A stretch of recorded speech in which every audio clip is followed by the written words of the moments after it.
თელავის სახელმწიფო უნივერსიტეტის საარჩევნო კომისიის თავმჯდომარე უმაღლესი სასწავლებლის ადმინისტრაციას აკადემიური საბჭოს არჩევნების მიმდინარეობის პროცესში ხელი შეშლა შეადანაშაულებს.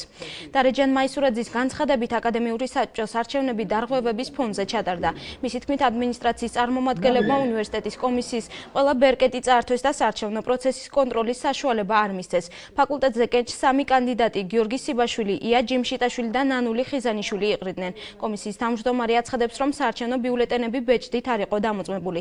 წინა საარჩევნო პროცესშიც და არჩევნების დღესაც სოციალურ მეცნიერებათა ბიზნესისა და სამართლის ფაკულტეტის დეკანი ირმა შიოშვილი კი ერთ-ერთი კანდიდატის ნანული ხიზანიშვილის სასარგებლოდ აგიტაციას ეწეოდა.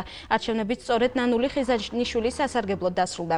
საარჩევნო კომისიის თავმჯდომარის განცხადებას უნივერსიტეტის რექტორის მოადგილემ დავით მახაშვილმა სიცრუე უწოდა და აღნიშნა, რომ ის წინა საარჩევნო პროცესში კომისიის წევრებს კონსულტაციას უწევდა.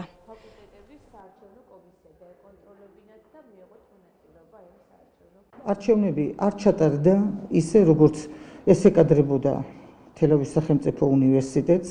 მხედველობაში მაქვს ის, რომ მე როგორც საარჩევნო კომისიის თავმჯდომარეს არ მომეცა არანაირი საშუალება და მე კონტროლებინა რა ხდებოდა ფაკულტეტებზე, როგორ ტარდებოდა არჩევნები. ფაკულტეტებს ჰქონდათ საარჩევნო კომისიები სამკაციანი და იმის მაგივრად, რომ უნივერსიტეტის საარჩევნო კომისიისგან მიიღოთ დირექტივები, იღებდნენ რექტორის მოადგილისგან, იურისტისგან და ფაკულტეტის დეკანისგან.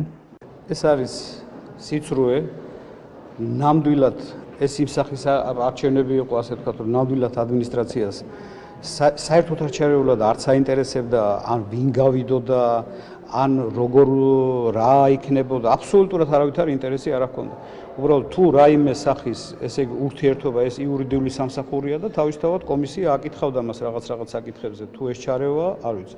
ჩემთანაც შემოდიოდა კომისიის თავმჯდომარე და კომისიის წევრები რაღაც კონსულტაციებზე, თუ ეს ჩარევა, არ ვიცი.